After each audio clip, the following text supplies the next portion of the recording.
Hello students, welcome to my channel. आज हम क्या पढ़ेंगे ना, composition of function and invertible function. Composition of function means क्या है ना, एक फंक्शन के अंदर और एक फंक्शन रहेगा, उसी को कॉम्पोजिशन ऑफ फंक्शन कहते हैं। और वो फंक्शन इन्वर्टिबल है कि नहीं, वो उसी को कहते हैं इन्वर्टिव, माने इन्वर्स उसका एग्जिस्ट करता कि नहीं, इन्वर्स उसका एग्जिस्ट करता कि नहीं। इन्वर्स कब एग्जिस्ट करता है इसके बारे में हम पढ़ेंगे। पहले तो हम कंपोजिशन ऑफ फंक्शन पढ़ लेते हैं। तो जब कंपोजिशन ऑफ फंक्शन करते हैं तो तब क्या करते हैं ना, दो फंक्शन लेते हैं। एक function F such that A to B, यहाँ ए टू बी, ये एक ए और ये बी है और ये सी, राइट है। तो क्या होता है ना, let F such that A to B, मगर तुम्हारा जो पहला फंक्शन है उसका डोमेन ए है और उसका कोडोमेन क्या है, बी है। उसके बाद दूसरा जो फंक्शन है वो क्या है ना, बी टू सी, वो जी फंक्शन का डोमेन क्या है, बी है और कोडोमेन क्या है, सी है। करेक्ट। तो ये जो दो फंक्शन है, then the composition of f and g, ये दो फंक्शन को जब हम कंबाइन करेंगे, कंपोज करेंगे, जैसा कि तुम मेडिसिन में कंपोजिशन पढ़े हो, कुछ कुछ मेडिसिन मिलाकर एक मेडिसिन बनाते हैं, ऐसे ही दो फंक्शन को मिलाकर और एक फंक्शन बनाएंगे, उसी को कहते हैं कंपोजिशन ऑफ फंक्शन। तो यहाँ दो फंक्शन है, ए टू बी एफ फंक्शन है और बी टू सी ये क्या है ना, जी फंक्शन है। ये क्या है, जी फंक्शन है।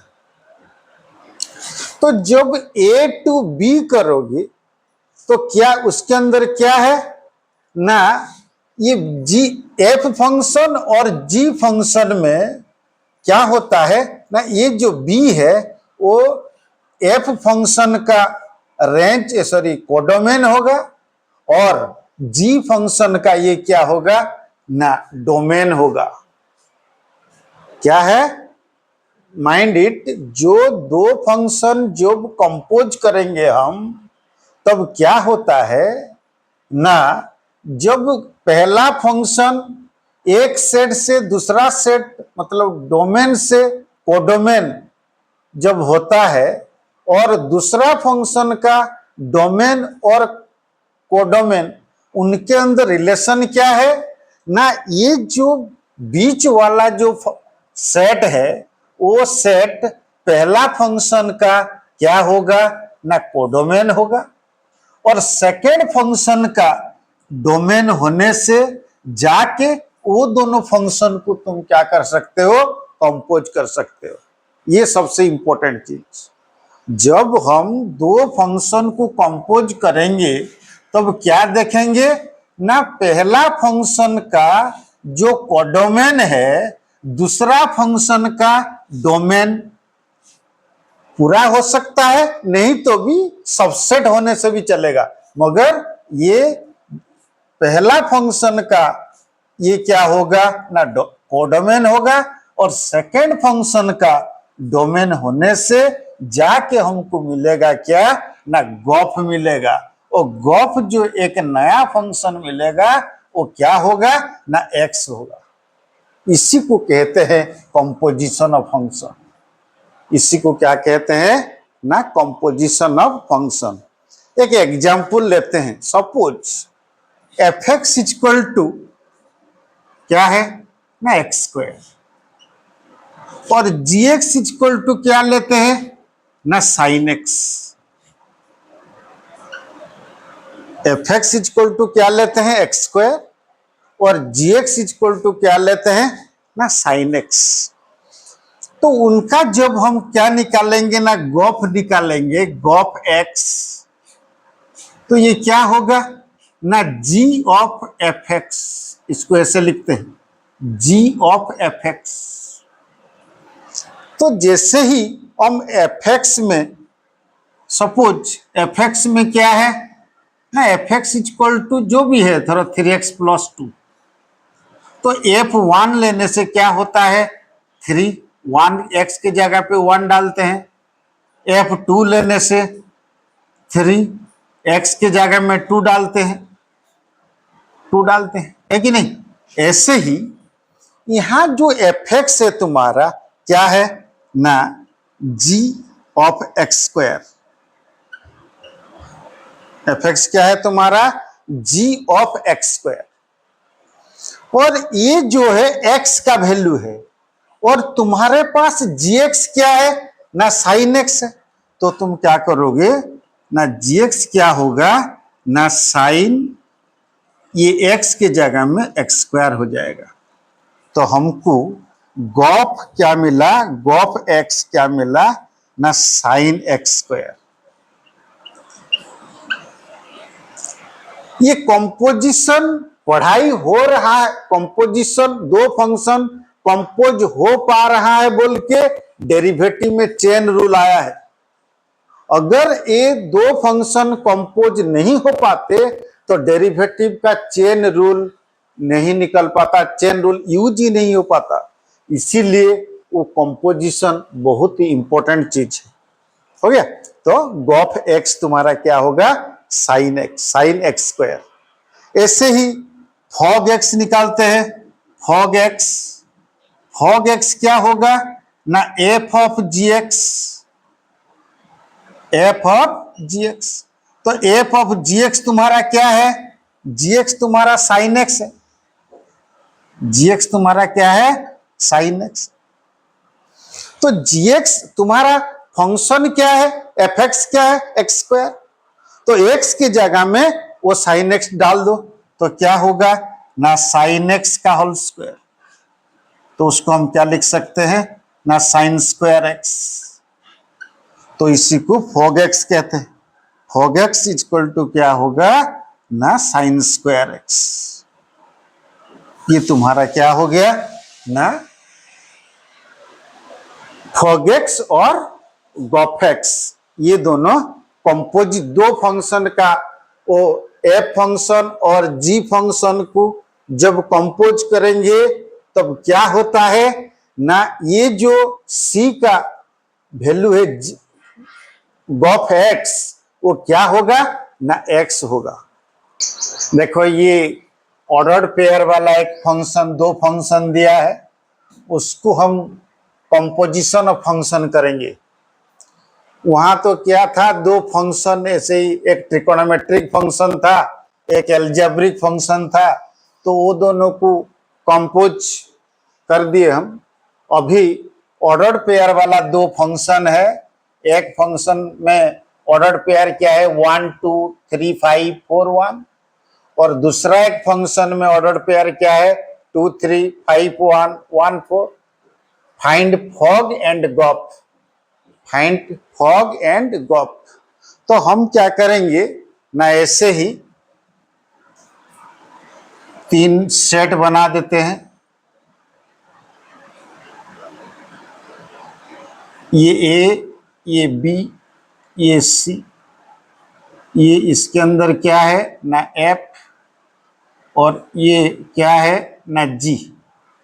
ए टू बी एफ फंक्शन है, और b to g, b to c क्या है ना, जी फंक्शन है।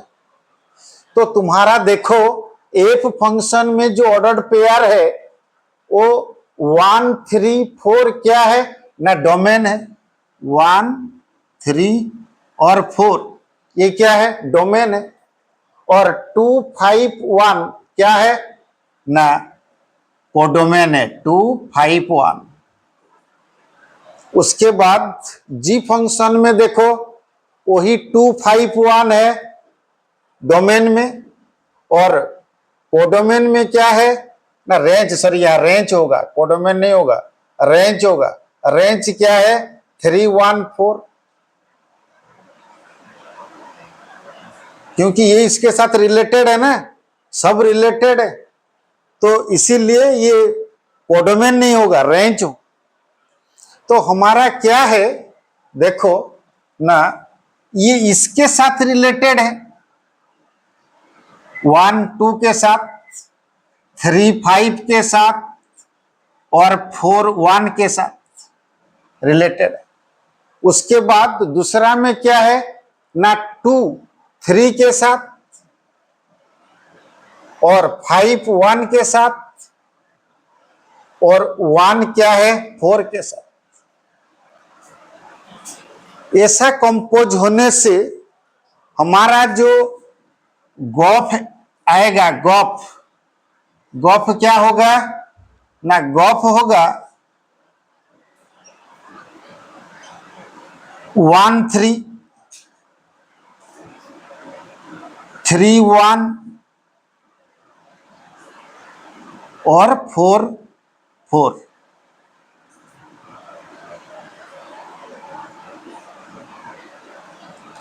होगा कि नहीं, क्योंकि ये उसके साथ रिलेटेड है, 1 2 के साथ रिलेटेड है और 2 3 के साथ रिलेटेड है।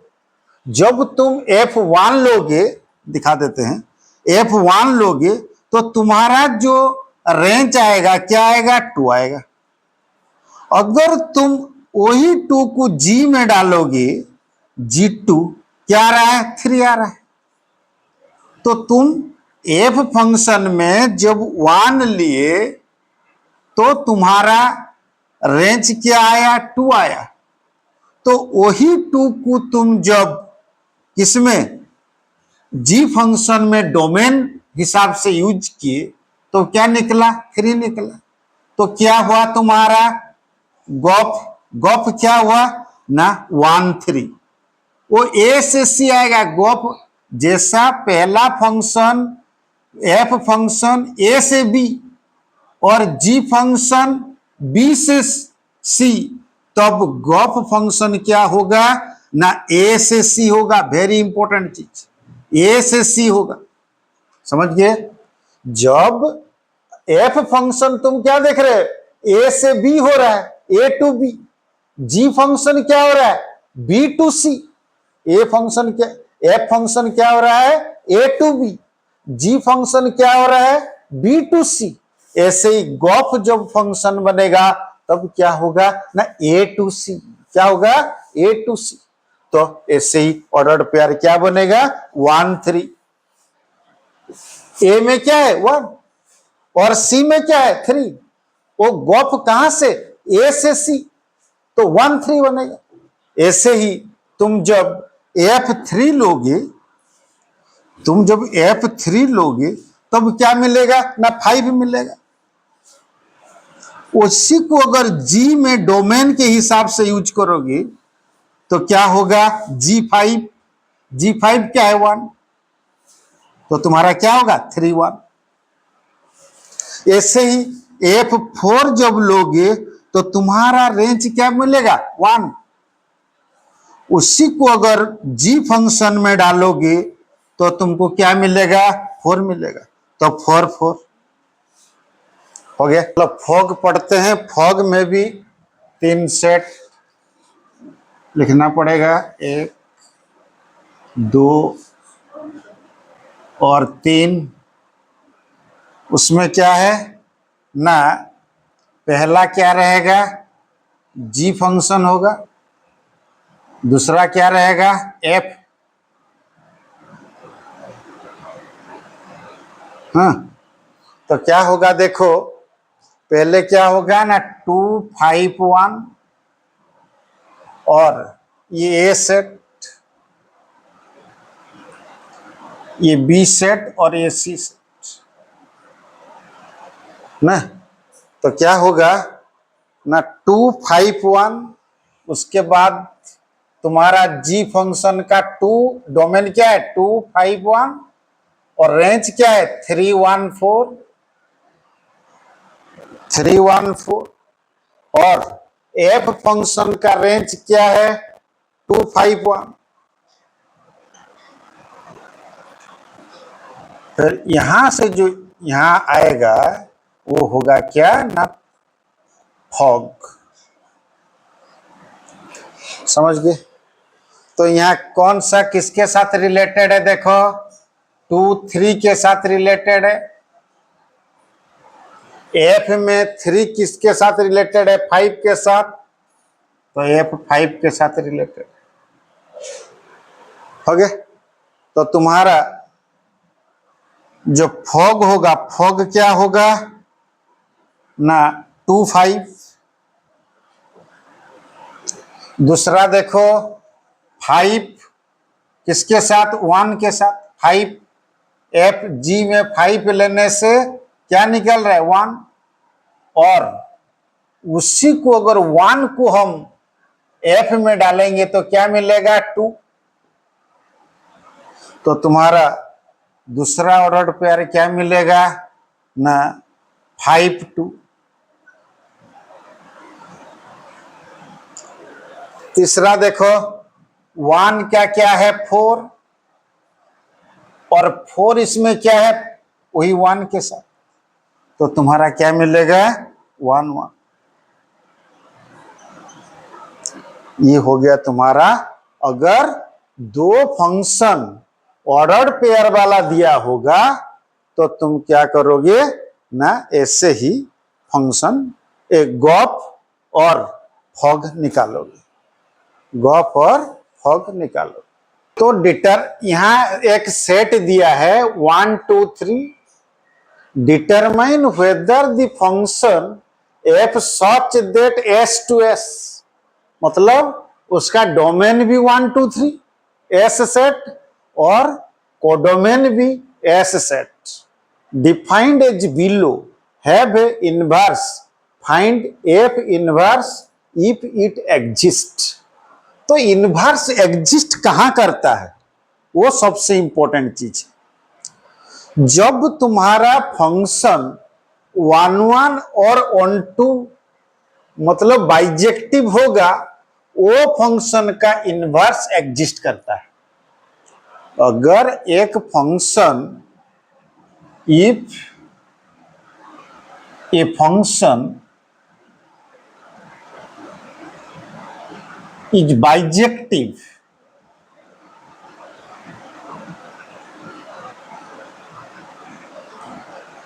मतलब 1 1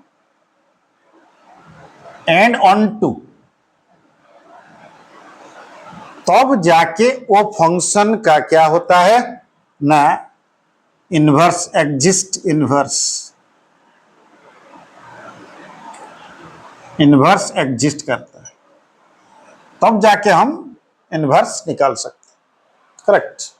तो हमारा जो पहला फंक्शन है 1 1 2 2 3 3, हम जानते हैं जे अगर डबलेट्स होगा तो उसका क्या होगा ना, ये 1 1 भी है और 1 2 भी है। ये क्या है? 1 1 भी है और 1 2 भी है। पहला answer. F is both 1 1 and 1 2। 1 1 and 1 2, क्योंकि 1 1 किसको कहते हैं? जिसका कि डोमेन में जितना भी एलिमेंट होगा सबका कनेक्शन कोडोमेन में होना चाहिए, एक भी छूटना नहीं चाहिए, तब जाके उसको 1 1 कहते हैं। तो हमारा देखो 1 1 1 2 3, ये तुम्हारा डोमेन था।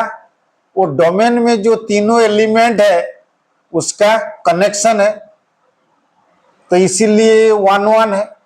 1 2 क्या है ना, अगर तुम्हारा कोडोमेन रेंज के साथ इक्वल हो जाएगा तब तो वो क्या होता है? 1 2 होता है। तो ये जो पहला एफ है वो 1 1 भी है और 1 2 भी है, तो दैट मीन्स इट्स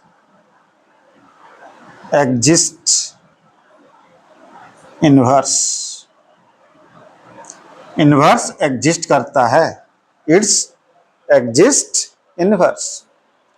तो जब इनवर्स एग्जिस्ट करता है तो क्या होगा ना, एफ इनवर्स क्या होगा, वही होगा। उस इनवर्स मतलब उसका उल्टा, 1 1 का उल्टा वही 1 1, 2 2 का उल्टा वही 2 2, और 3 3 का भी उल्टा वही 3 3। राइट। उसके बाद सेकंड देखो क्या है ना, इसमें देखो 1 2 के साथ रिलेटेड है, 2 1 के साथ, 3 1 के साथ, तो ये क्या हो गया, मेनी 1 हो गया, क्योंकि 2 3 अलग अलग डोमेन है मगर उसका रेंज एक ही आ रहा है, तो इसीलिए ये क्या है ना, मेनी 1, नॉट ऑन 2, नॉट 1 1, ये क्या है, not 1 1 but 1 2, but it is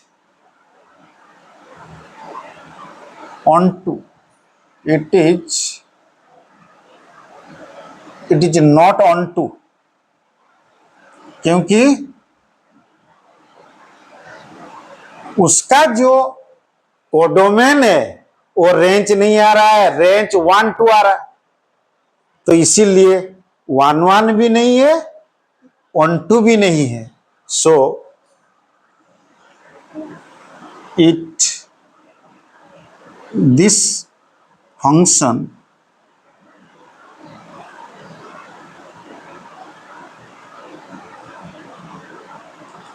does not exist inverse, इसका इनवर्स एग्जिस्ट नहीं करता। उसके बाद सी देखते हैं, सी देखो, सी क्या है ना, हमारा डोमेन 1 2 3 सब कनेक्टेड है, तो 1 1 है, तो क्या एफ इज 1 1 एंड ऑन 2,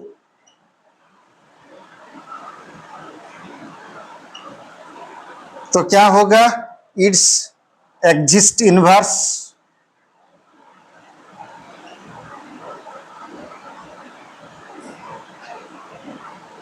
तो उसका एफ इनवर्स क्या होगा ना, उसको उल्टा दो, 3 1,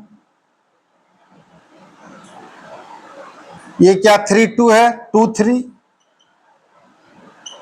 ये क्या है 2 1 1 2।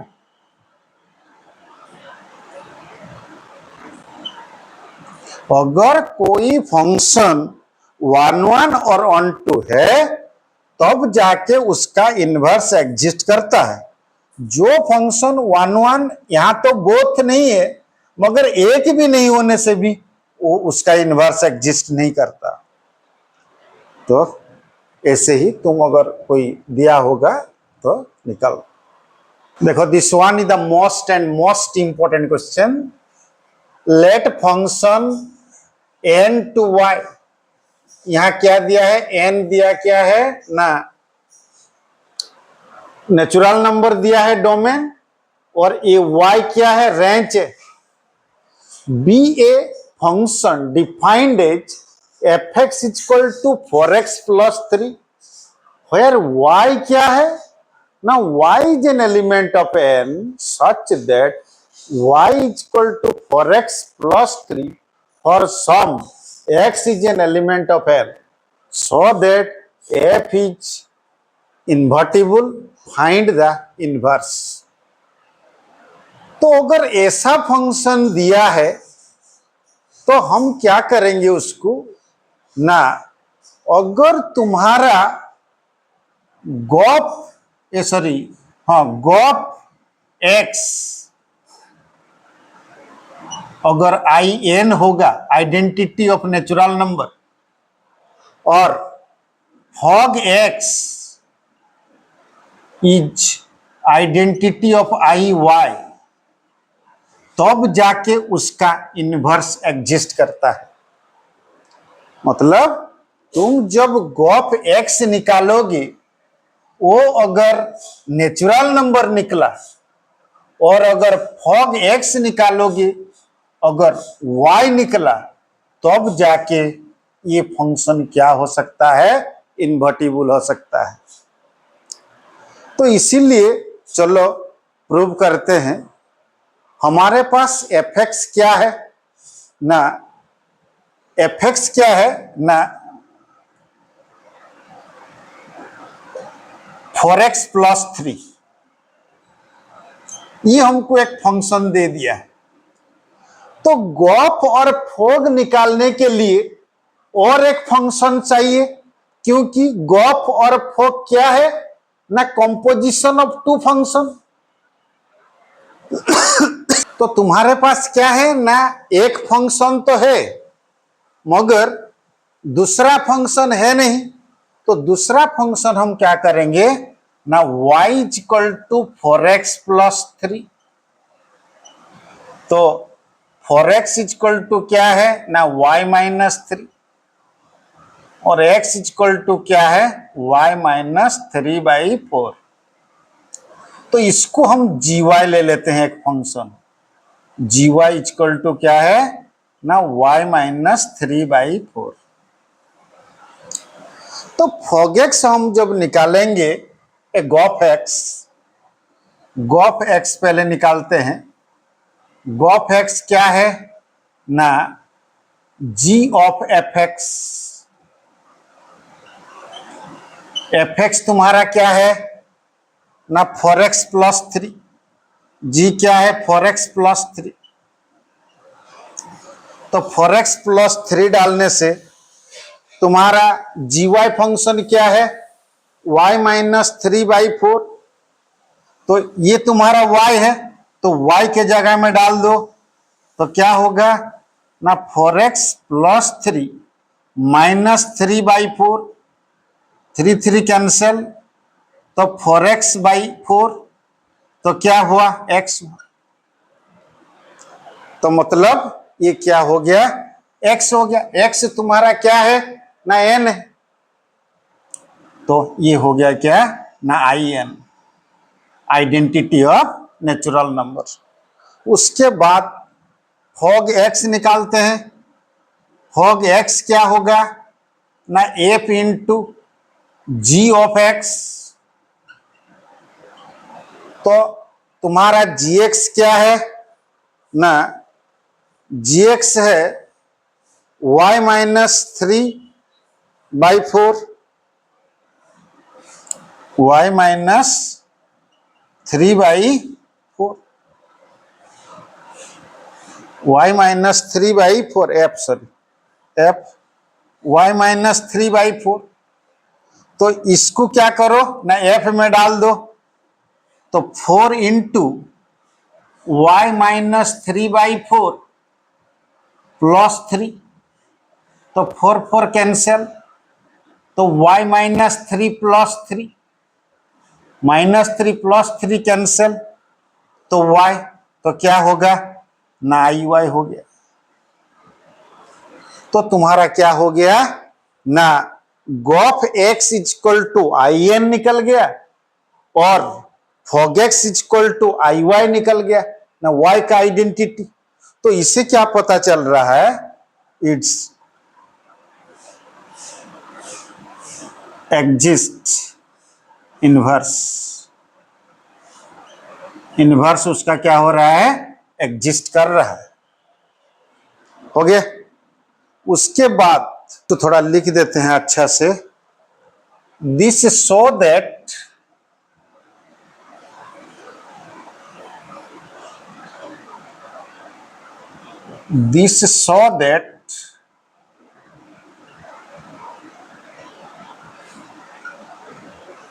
क्या शो कर रहा है ना, GOF Gauff = IN and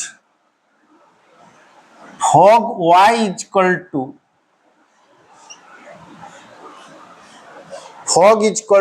IY।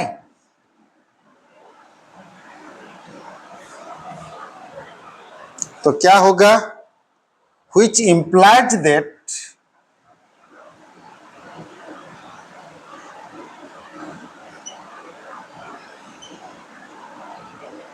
which imply that f is invertible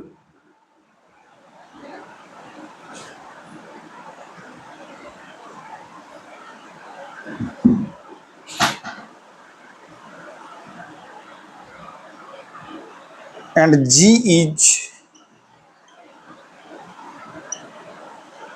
the inverse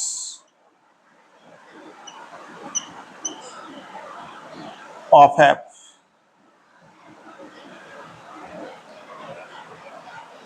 Okay, G is the inverse of f.